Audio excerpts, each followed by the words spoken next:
जय हिंद। स्वागत है आपका एक और नए धमाकेदार वीडियो में। आज हम आपको साइंस एग्जाम के लिए विशेष रूप से तैयार किया गया टॉप 50 ऑब्जेक्टिव क्वेश्चन कराने वाले हैं। और साइंस में खास करके आज हम आपको केमिस्ट्री पोर्शन का टॉप 50 ऑब्जेक्टिव क्वेश्चन बताने वाले हैं, जिसका परीक्षा में आना तो तय ही है। और इससे पहले की वीडियो में हम लोगों ने बायोलॉजी का टॉप 50 ऑब्जेक्टिव क्वेश्चन देख चुके हैं। आज हम लोग केमिस्ट्री का ऑब्जेक्टिव क्वेश्चन देखने वाले हैं। साथ ही साथ इसमें हम आपको 3 से 4 ऐसे टॉपिक बताने वाले हैं और उससे रिलेटेड जो है 10 से 12 क्वेश्चन इसमें कराएंगे, जिसका आपके परीक्षा में आना निश्चित है। तो चलिए अच्छे तरीके से नए अंदाज में सभी प्रश्नों को सीखते हैं। तो इसमें आपका पहला प्रश्न है कि प्रकाश रासायनिक अभिक्रिया में डैश होता है। तो प्रकाश रासायनिक अभिक्रिया में जो है प्रकाश का अवशोषण होता है। उसका दूसरा प्रश्न है कि रेडॉक्स अभिक्रिया में डैश होता है। तो रेडॉक्स अभिक्रिया में ऑक्सीकरण और अवकरण दोनों साथ साथ होता है। जो ऑक्सीडेशन हो गया और रिडक्शन हो गया,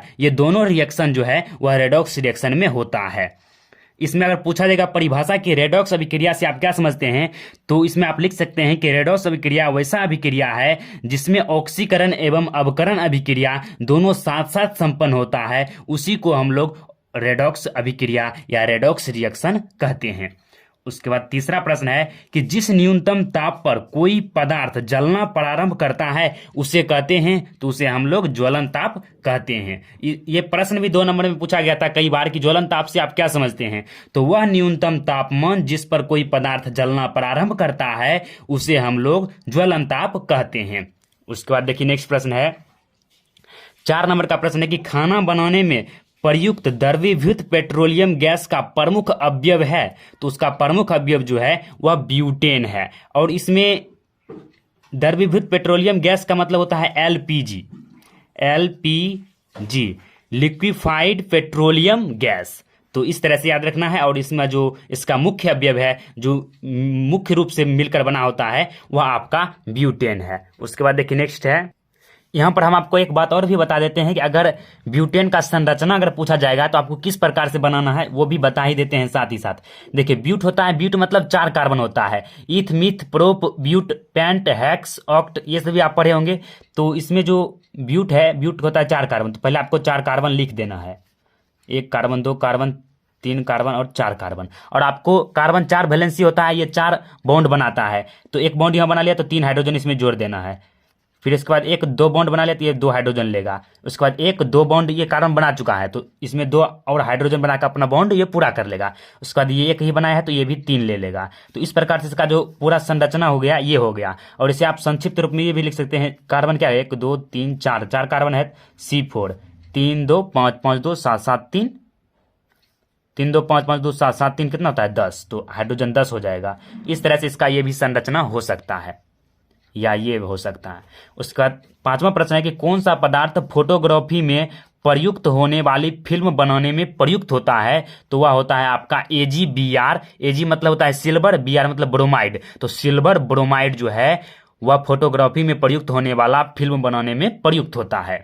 ये एक पदार्थ है। उसके बाद है कि पीएच का सही परिभाषा है। तो पीएच होता है -log हाइड्रोजन आयन। तो इसका परिभाषा बोल सकते हैं कि किसी भी बिलियन में इसे ही देखकर कि किसी भी बिलियन में हाइड्रोजन आयन के ऋणात्मक लघुगणक, लॉगरिथमिक होता है इसका इंग्लिश, तो इसे ही हिंदी में लघुगणक कहते हैं।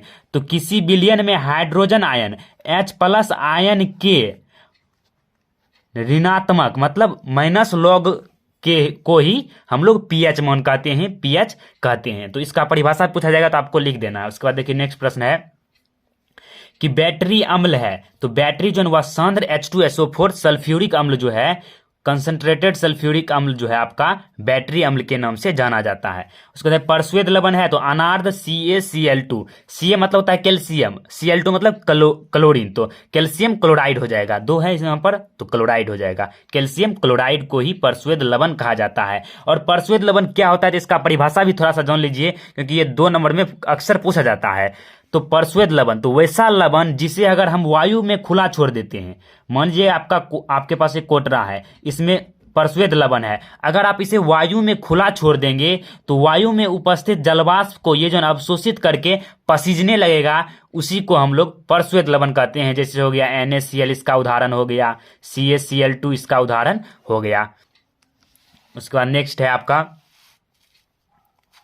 है कि सल्फाइड अयस्कों का सांद्रण किस प्रक्रिया द्वारा होता है। तो सल्फाइड अयस्कों का सांद्रण फेन प्लावन विधि के द्वारा होता है। यहां पर आपको फेन प्लावन विधि देना है। उसके बाद एक धातु का ऑक्साइड सामान्यता होता है। तो धातु का ऑक्साइड सामान्यता भास्मिक होता है, और अधातु का ऑक्साइड क्या होगा, तो वह अम्लीय हो जाएगा। सीधी सी बात है, क्योंकि ये भास्मिक इसीलिए होता है क्योंकि ये हाइड्रोक्साइड आयन को त्याग करता है। तो इस तरह से क्लियर हो गया।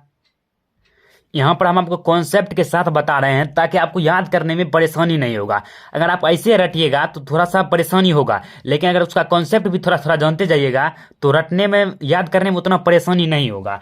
फिर है कि हेमेटाइट किस धातु का अयस्क है। तो हेमेटाइट लोहा का अयस्क है। ये तो मोस्ट VVIA पूछा ही जाता है कि लोहा का प्रमुख अयस्कों का नाम लिखे, हेमेटाइट हो गया। फिर हेमेटाइट जो है ना किस धातु का अयस्क है, तो लोहा का है। फिर अयस्क में उपस्थित अपद्रव्य कहलाते हैं। तो अयस्क में उपस्थित जो अपद्रव्य होता है वह गैंग कहलाता है, गैंग। उसके बाद देखिए कार्बन 16 फुलेरिन की आकृति जो है ना वह कैसी होती है। तो कार्बन 16 जो है ना फुलेरिन जिसे कहा जाता है, उसकी आकृति एक फुटबॉल की भांति होता है। इस तरह से जो है ना इसकी आकृति होती है, फुटबॉल की भांति इसकी जो है ना आकृति मानी जाती है। फिर है यहाँ पर जो 14, 15 और 16 ये तीन जो है ना ये मोस्ट VVI है। इसमें से एक निश्चित ही रहेगा, आप इसे याद ही कर लीजिए कि एल्केन का सामान्य सूत्र हो गया, एल्कीन का सामान्य सूत्र और एल्काइन का सामान्य सूत्र। तो जो एल्केन होता है एन जुड़ गया है, तो ये इसमें सिंगल बॉन्ड होता है। आपको यहाँ पर थोड़ा सा कॉन्सेप्ट, इसमें सिंगल बॉन्ड होता है एल्केन में, डबल बॉन्ड हो जाएगा आपका एल्कीन में, और ट्रिपल बॉन्ड हो जाएगा आपका एल्काइन में। तो जो एल्केन होता है उसका सामान्य सूत्र होता है CnH2n+2, और इसका एक उदाहरण में हम ले लिए हैं मीथेन। तो CH4, एक कार्बन को मीथ कहते हैं, तो मीथेन हो जाता है, एन जुड़ जाता है एल्केन में, एन पड़ती है। तो यहाँ पर अगर आप कार्बन 1 रखिएगा तो 1 हो जाएगा C1, तो 1 हो गया कार्बन 1। फिर यहाँ पर रखिएगा तो 1 हो जाएगा, 2 गुना 1 2 + 2, तो CH4, तो कार्बन बन जाएगा मीथेन आपका पहला। 2 इधर धरिएगा तो आपका मीथेन हो गया, इथेन हो जाएगा। 3 रखिएगा तो ब्यूटेन, 3 रखिएगा तो प्रोपेन, 4 रखिएगा तो ब्यूटेन, 5 रखिएगा तो पेंटेन, 6 रखिएगा तो हेक्सेन। इस तरह से आप बना भी सकते हैं इसका संरचना। इससे नाम भी पूछा जाता है, दे देगा आपको, कहेगा इसका IUPAC नाम क्या है। फिर उसके बाद एल्कीन का सामान्य सूत्र होता है CnH2n होता है, सिर्फ इतना ही होता है इसमें। और इसका एक उदाहरण में ले रहे हैं C2H4। तो यहाँ पर इथीन है, यह इथीन, 2 कार्बन वाला इथ बोलते हैं। तो इसमें इन प्रत्यय होता है, इथीन हो जाता है। यहाँ पर 2 रखिएगा तो C2H4 हो जाएगा गुना करने पर। फिर जो एल्काइन है उसका सामान्य सूत्र होता है CnH2n-2। यहाँ पर -2 यहाँ पर है, CnH2n-2, और इसका उदाहरण C2H2। इसे हम लोग कहेंगे इथाइन, आइन जोड़ देंगे इसमें, आइन। तो C2H4 हो जाएगा, 2 रखिएगा तो 2 हो जाएगा, 2 दूना 4, फिर 2 घट जाएगा तो 2 हो जाएगा, C2H4। उसके बाद नेक्स्ट है, और इसमें भी एक टॉपिक ही कवर किए हैं, प्रमुख क्रियाशील मूलक। इसमें पूछा जाएगा कि OH किसका क्रियाशील मूलक है, तो एल्कोहल का है। OH एल्कोहल का हो जाएगा, CHO, या इसे इस तरह से भी लिख सकते हैं C डबल बॉन्ड OH, ये एल्डिहाइड का आपका हो जाता है। उसके बाद कीटोन का हो जाएगा C डबल बॉन्ड O, ये कीटोन हो जाएगा। यहाँ पर कोई एल्काइल ग्रुप या एराइल ग्रुप भी जुड़ सकता है। उसके बाद COOH होता है आपका कार्बोक्सिलिक एसिड, ये आपको याद रखना है। उसके बाद नेक्स्ट है आपका, उसके बाद 18 नंबर का प्रश्न है कि प्रयोगशाला में संश्लेषित पहला कार्बनिक यौगिक है। तो NH2CO NH2 है, जिसे हम यूरिया कहते हैं। इसे ही सर्वप्रथम प्रयोगशाला में बनाया गया था, और इसे किसने बनाया, तो वह बोहलर व्यक्ति ने बनाया था, एक वैज्ञानिक था बोहलर, उसी ने ही सर्वप्रथम प्रयोगशाला में एक संश्लेषित कार्बनिक यौगिक बनाया था। पहले का मत था कि वर्जिलियस का कि जो है ना हम कार्बनिक यौगिक को लैब में बना ही नहीं सकते हैं, प्रयोगशाला में बना ही नहीं सकते हैं, या जो है ना किसी शरीर में स्वतः उत्पन्न होता है। तो ये कथन जो है ना बोहलर जो है ना आकर आविष्कार करके उसका कथन को रोंग साबित कर दिया। जैसे यूरिया कैसे बना, तो अमोनियम सल्फेट NH4CNO को गर्म करने से हमें यूरिया प्राप्त हुआ था। कॉन्सेप्ट भी आपको यहाँ पर याद रखना है। फिर बेंजीन में कितने का परमाणु होते हैं, तो बेंजीन में 12 परमाणु होते हैं। इसका सूत्र होता है C6H12। उसके बाद इस तरह से भी इसका सूत्र हो सकता है, फिर ये भी होता है इसका सूत्र, और ये भी होता है इसका सूत्र। कुल मिलाकर आपको यहाँ पर 4 सूत्र यहाँ पर बताए हुए हैं। ये पूछा जाएगा तो आपको बता देना है कि बेंजीन का सूत्र C6H6 होता है। 20 नंबर का सवाल है कि आधुनिक आवर्त सारणी के जनक कौन है। तो आधुनिक आवर्त सारणी के जनक मोसले हैं, और मोसले ने ही जो है ना आधुनिक आवर्त सारणी को अच्छे तरीके से समझाया था। इससे पहले जो है ना मेंडलीफ था, तो मेंडलीफ का भी हद तक सही था, लेकिन उन्होंने परमाणु द्रव्यमान के आधार पर कराया, मतलब आवर्त सारणी को बनाया था, जिसमें उसमें बहुत सारा दोष भी उत्पन्न हो गया था। तो उस दोष को मोसले जो है ना दूर करने के लिए परमाणु संख्या के आधार पर किया, उसका सारा दोष दूर हो गया, इसीलिए इसको ही जनक माना जाता है। फिर आधुनिक आवर्त सारणी किस आधार पर सजाया गया है, तो वह परमाणु संख्या के आधार पर सजाया गया है, एटॉमिक नंबर पर बेस है। एटॉमिक नंबर पर जो है ना यह बेस्ड है आपका आधुनिक आवर्त सारणी। और जो मेंडलीव का था वह एटॉमिक जो है ना मास पर था, परमाणु द्रव्यमान पर था। उसके बाद 4 ये आपको याद रखना है कि जो एस ब्लॉक, आधुनिक आवर्त सारणी को 4 ब्लॉक में बांटा गया, S P and D F. तो एस पी डी एफ हो गया 4 ब्लॉक। तो उसमें पूछा जाता है कि जो एस ब्लॉक के एलिमेंट है वह कौन कौन से ग्रुप में आते हैं। तो जो एस ब्लॉक के एलिमेंट हैं वह ग्रुप 1 एंड 2 में जो है ना एस ब्लॉक के एलिमेंट है। उसके बाद पी ब्लॉक के में आते हैं ग्रुप 30 से लेकर 18 तक के जितने भी एलिमेंट होंगे वह आपका पी ब्लॉक के अंतर्गत आएगा। उसके बाद है डी ब्लॉक एलिमेंट। तो डी ब्लॉक एलिमेंट ग्रुप 3 से लेकर 12 तक के ग्रुप में जितने भी एलिमेंट होंगे वह पी डी ब्लॉक एलिमेंट कहलाएंगे। उसके बाद एफ ब्लॉक एलिमेंट जो है ना आवर्त सारणी के नीचे की 2 कतारें होते हैं वह एफ ब्लॉक के अंतर्गत आते हैं। एक होता है लेंथेनाइड, एक होता है एक्टिनाइड। तो लेंथेनाइड जो होता है ना लालू, यहाँ पर के लालू, ला से लालू मतलब लालू तक होता है, 57 से लेकर 71 तक होता है। फिर एसी से लेकर 89 से लेकर एलआर 103 तक जो होता है वह एक्टिनाइड समूह होता है। यहाँ पर ये जो है यहाँ पर बताए थे कि एक्टिनाइड जो होता है वह एसी 89 से लेकर 103 तक होता है। उसके बाद ये 57 से लेकर 71 तक होता है। उसके बाद देखिए नेक्स्ट है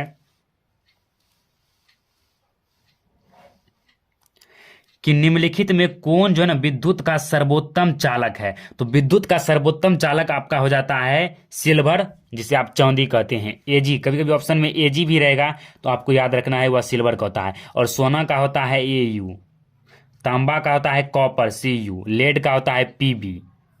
तो ये चारों इसका जो है ना संकेत भी याद रखना है, क्योंकि ये भी पूछा जाएगा तो आपको जवाब देना है। फिर निम्नलिखित में कौन सी अधातु दर्भ होती है। तो जो यहाँ पर ब्रोमीन धातु है यह अधातु होते हुए यह एक दर्भ अवस्था में पाया जाता है, वह होता है ब्रोमीन। फिर निम्नलिखित में किस धातु के निष्कर्षण में कोक का इस्तेमाल किया जाता है। तो किस धातु के निष्कर्षण में कोक का इस्तेमाल किया जाता है, तो आपका हो जाएगा फेरस, या फिर जो है ना लोहा के निष्कर्षण में कोक का इस्तेमाल किया जाता है, कार्बन का इस्तेमाल किया जाता है। फिर कौन सा धातु विद्युत का सुचालक होता है। तो ग्रेफाइट धातु जो है यह विद्युत का सुचालक होता है। ये अधातु का गुण होता है कि वह विद्युत का सुचालक नहीं होता है, लेकिन यह अपवाद में है ग्रेफाइट जो विद्युत का सुचालक होता है, इससे होकर करंट पास करता है। 29 नंबर का प्रश्न है कि उच्च अल्कोहल के हाइड्रोजन सल्फेट व्युत्पन्न के सोडियम लवण क्या कहलाते हैं। तो उच्च अल्कोहल के हाइड्रोजन सल्फेट व्युत्पन्न के सोडियम लवण या पोटेशियम लवण को हम अपमार्जक कहते हैं। यह एक सफाई अभिकर्मक है, जिसे आप सर्फ कहते हैं, वही आपका अपमार्जक है। साबुन हो गया। फिर है कि निम्नलिखित में कौन सबसे अधिक क्रियाशील हेलोजन है। तो फ्लोरीन जो है ना आपका सबसे अधिक क्रियाशील है। ये पूछा ही जाएगा कि फ्लोरीन सबसे ज्यादा इसका क्रियाशीलता होता है आवर्त सारणी में, सबसे ज्यादा हेलोजन में। उसके बाद देखिए आवर्त सारणी में के वर्ग 17 के तत्व कहलाते हैं। तो वर्ग 17 के तत्व हेलोजन्स कहलाते हैं। उसके बाद देखिए इसमें नेक्स्ट प्रश्न है कि हेलोजन में कौन सा आ जाएगा आपका फ्लोरीन, क्लोरीन, ब्रोमीन, आयोडीन। ये 4 ही तत्व हेलोजन्स के तत्व हैं और यह ग्रुप 17 का ही तत्व है। फिर आवर्त सारणी के वर्ग 16 के तत्व कहलाते हैं। तो आवर्त सारणी के वर्ग 16 के तत्व जो है वह चाल्कोजेंस कहलाते हैं। उसके बाद है कि बीआई, एसआई और जी जो है वह किस प्रकार के तत्व हैं। बी मतलब होता है बोरॉन, सिलिकॉन और गैलियम। किस प्रकार के तत्व हैं, तो यह एक उपधातु है। उपधातु वह होता है जिससे विद्युत धारा आंशिक रूप से प्रवाहित होता है, न तो यह पूर्णता चालक होता है, ना ही पूर्णता यह कुचालक होता है। मतलब यह ना तो पूर्णता धातु होता है, से उपधातु हो गया, जैसे उपचालक अर्धचालक, उसी प्रकार से यह जो है ना तो धातु होता है ना ही अधातु होता है, वह बीच वाला भाग होता है, उसी को यह उपधातु कहते हैं। जिससे जो आधा गुण जो है ना आधा आधी जो गुण है वह धातु का दिखलाएगा, तो कुछ अधातु का गुण भी दिखलाएगा। फिर एक बिहार में जल संचयन की प्राचीन विधि को किस नाम से जाना जाता है। तो आहरा नाम से जाना जाता है। बिहार में जो जल संचयन मतलब जल जमा करने की जो प्राचीन विधि है उसे आहरा कहा जाता है। उसके बाद है कि निम्नलिखित में कौन बायोगैस का मुख्य घटक है? तो मीथेन जो है ना वह बायोगैस का मुख्य जो घटक है। मीथेन को हम CH4 से सूचित करते हैं, इसका संरचना होता है। उसके बाद गंधक की परमाणु संख्या क्या है? तो जो गंधक है उनकी परमाणु संख्या होता है 16। गंधक ही को ही हम सल्फर कहते हैं। आप फंस जाइएगा कि गंधक तो आवर्त सारणी में है ही नहीं, तो सल्फर है, तो सल्फर को ही गंधक कहते हैं और उसका परमाणु संख्या 16 होता है। फिर वे तत्व जिनके बाहरी सेल पूर्ण भरे होते हैं वह कहलाते हैं। तो जिसका पूरा सेल भरा हुआ है वह ग्रुप 18 का एलिमेंट कहलाएगा और वह उत्कृष्ट गैसीय होता है, जैसे helium, neon, argon, krypton, xenon, radon, ये सभी आपका उत्कृष्ट गैसें हैं जिनका जो है ना अष्टक पूरा होता है, उनकी बाहरी कक्षा जो है ना पूरा उसमें 8 इलेक्ट्रॉन भरा हुआ ही होता है। 38 नंबर का सवाल है कि शुद्ध सोना कितने कैरेट का होता है? तो शुद्ध सोना जो है वह 24 कैरेट का होता है। और इसमें यह प्रश्न रहेगा कि जो 22 कैरेट का सोना होता है उसमें कितना प्रतिशत सोना होता है? तो जो 22 कैरेट का आप सोना सुनते हैं, देखिए शुद्ध सोना का आभूषण नहीं बनाया जाता है। क्यों नहीं बनाया जाता है? क्योंकि अगर उसे आभूषण के लिए तैयार किया जाएगा तो वह चूर चूर भंगूर हो जाएगा, वो बनेगा ही नहीं, आभूषण के रूप में ढलेगा ही नहीं। इसीलिए 22 कैरेट का सुने होंगे नाम की सोना होता है। तो इसमें क्या होता है कि 22 जो है ना 22 भाग रहेगा आपका सोना, क्योंकि 24 पुराना है, तो इसमें 2 जो भाग है वह चांदी होगा या अन्य धातु तांबा होगा। ये इसको मिला करके जो है ना आभूषण बनाया जाता है। 22 कैरेट सोना में 22 भाग सोना का होगा और 2 भाग अन्य पदार्थ चांदी का होगा।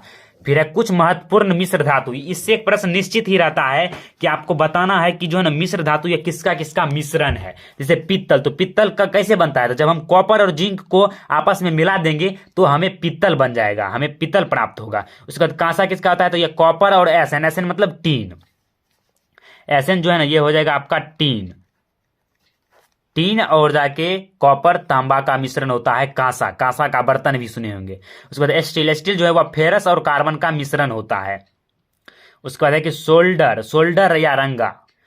उसके बाद सोल्डर या रंगा, तो सोल्डर रंगा क्या होता है? तो वो होता है जिससे आप सोल्डिंग करते हैं, वो जो पदार्थ होता है वही होता है सोल्डर या रंगा जिसे कहते हैं। वह होता है Pb + SN, मतलब Pb मतलब हो गया तांबा, Pb मतलब हो गया लेड मतलब शीशा और टीन का मिश्रण होता है सोल्डर या रंगा। उसके बाद सुरक्षा फ्यूज किसका बना होता है? तो वह जिंक और जाके टीन का बना होता है। जिंक को जस्ता भी बोल सकते हैं। जस्ता और टीन का मिश्रण होता है सुरक्षा फ्यूज, जिसे बल्ब में लगाया जाता है। फिर है रोल गोल्ड, जिसे कृत्रिम सोना कहते हैं, वह होता है एल्युमिनियम और कॉपर का मिश्रण। रोल गोल्ड का जो आभूषण भी बहुत सारा मिलता है, बहुत सस्ता, जो सोने जैसा ही रहता है लेकिन वह कृत्रिम सोना है।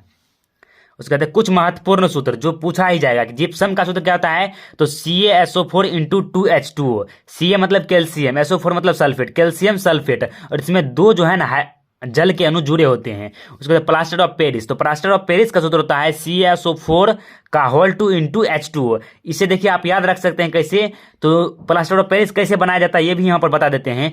जब जिप्सम को 120 डिग्री सेल्सियस ताप पर गर्म किया जाता है तब हमें प्लास्टर ऑफ पेरिस प्राप्त होता है। ऐसा नहीं है कि इसे 120 डिग्री सेल्सियस में गर्म करेंगे तो हमें CaSO4 का होल 2 × H2O जो है ना प्राप्त हो जाएगा, जिसे हम लोग प्लास्टर ऑफ पेरिस के नाम से जानते हैं। फिर धोने वाला सोडा, तो धोने वाला सोडा का सूत्र होता है Na2CO3। सोडियम कार्बोनेट को ही हम लोग धोने वाला सोडा के नाम से जानते हैं और इसे साल्वे या अमोनियम सोडा विधि से ज्ञात किया जाता है, प्राप्त किया जाता है।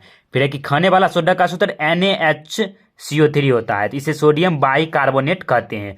Na मतलब सोडियम, उसके बाद NaHCO3 रहेगा जिसी को बाई कार्बोनेट कहते हैं, और CO3 को कार्बोनेट, CO3 को कार्बोनेट कहते हैं।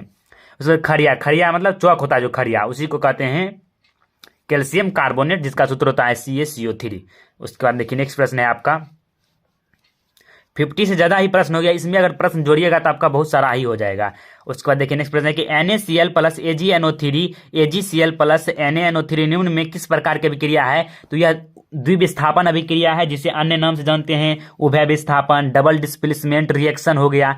तो यह होता क्या है? तो द्विविस्थापन अभिक्रिया उस अभिक्रिया को कहा जाता है जिसमें 2 प्रतिकारक जो है, 2 रिएक्टेंट क्या करेगा? अपने आयनों का आदान प्रदान करके 2 प्रतिफल का निर्माण करेगा, तो उसी को हम लोग द्विविस्थापन अभिक्रिया कहते हैं। जैसे यहाँ पर सोडियम जो है NO3 के साथ अभिक्रिया करके सोडियम नाइट्रेट बनाता है। उसके बाद जो Cl है वह Ag के साथ अभिक्रिया करके इसमें देखिए 2 प्रतिकारक 2 प्रतिफल का निर्माण कर रहा है। एक हो गया AgCl और दूसरा हो गया NaNO3। तो AgCl के साथ अभिक्रिया करके AgCl बनाता है सिल्वर क्लोराइड अवक्षेप के रूप में। तो यह हो जाएगा द्विविस्थापन अभिक्रिया। फिर है किसी अभिक्रिया में भाग लेने वाले पदार्थ क्या कहलाते हैं। तो लास्ट में हम सोचे कि आसान क्वेश्चन के साथ इसका अंत करते हैं। तो इसका हो जाएगा अभिकारक। जो रासायनिक अभिक्रिया में भाग लेता है वह अभिकारक कहलाता है, और उससे बनने वाला जो प्रतिफल होता है, उससे बनने वाला पदार्थ ही प्रतिफल कहलाता है, उत्पाद कहलाता है, प्रोडक्ट कहलाता है। तो इस तरह से जो ना आपका पूरा ऑब्जेक्टिव क्वेश्चन क्लियर होता है। अगली वीडियो में आपको चाहेंगे कि पूरा इसका सब्जेक्टिव क्वेश्चन भी करा दे, ताकि आप परीक्षा में एक भी प्रश्न आपका नहीं छूटे। जितना प्रयास होगा यथासंभव प्रयास आपको सभी प्रश्न बताने का प्रयास करेंगे। आप लोग सिर्फ अपना सपोर्ट दिखाइए, स्वतः आपका जो है सारा काम हो जाएगा। तो इस वीडियो में बस इतना ही, मिलते हैं अगली वीडियो में। तब तक के लिए अपना ख्याल रखें और पढ़ाई अच्छे तरीके से करते रहे। मिलते हैं नेक्स्ट वीडियो में, तब तक के लिए जय हिंद, जय भारत।